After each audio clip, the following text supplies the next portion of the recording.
If you need to stretch multiple objects in AutoCAD quickly and accurately, this tutorial is going to walk you through the exact process step by step. Whether you're adjusting a floor plan, moving geometry, or making precise edits to a drawing, the stretch command is one of the most useful tools in AutoCAD. And the best part is, once you understand how the selection works, it becomes very easy to use. Before we begin, if this video helps you out, make sure to hit the like button and subscribe for more AutoCAD tutorials just like this. First, open AutoCAD and load the drawing you want to edit. Make sure your file is open and visible so you can clearly see the objects you want to modify.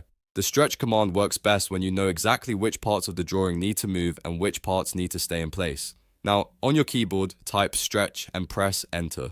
You can also access it through the modify tools, but typing the command is usually the fastest method. Once you activate it, AutoCAD will prompt you to select objects. This is where the selection method becomes very important.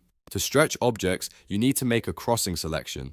That means you must drag your cursor from right to left over the parts you want to stretch. This creates a green crossing window, and only the objects or vertices crossed by that window will be stretched. If you drag from left to right instead, AutoCAD creates a normal selection window, which will not behave the same way for this command. So carefully drag from right to left across the specific parts of the drawing that need to be stretched. Be precise here because this step determines exactly what AutoCAD will modify. Remember, only objects crossed by the selection window will stretch. Anything fully inside the window will not stretch in the same way. It will usually just move as a whole instead. That's why this command is so powerful, but also why selection accuracy matters. Once you've made your crossing selection, press enter to confirm it. AutoCAD will then ask you to specify a base point. This is the reference point from which the stretch will happen. Pick a point that makes sense for your edit, usually near the part of the object you want to remain anchored. After selecting the base point, move your cursor in the direction you want to stretch the objects. You can also type in an exact distance if you need a precise modification.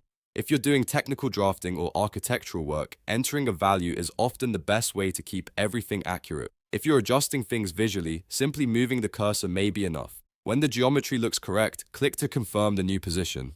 AutoCAD will complete the stretch based on your selection and the base point. You can immediately see how the selected parts have been extended or repositioned while the rest of the drawing stays intact. If the result isn't quite right, don't worry. You can always undo the action and try again with a more accurate crossing selection or a different base point. That's one of the reasons AutoCAD is so efficient. You can make fast corrections without starting over. So to recap, the process is simple. Open your drawing, type stretch, make a crossing selection from right to left, press enter, choose a base point, stretch by moving your cursor or entering a distance, and click to confirm. Just remember the key rule. Objects crossed by the selection window will stretch, while objects fully inside the window will just move. And that's how you stretch multiple objects in AutoCAD. If this tutorial helped, please give it a thumbs up, subscribe for more step-by-step AutoCAD guides, and stay tuned for more helpful drafting tips. Thanks for watching, and I'll see you in the next one.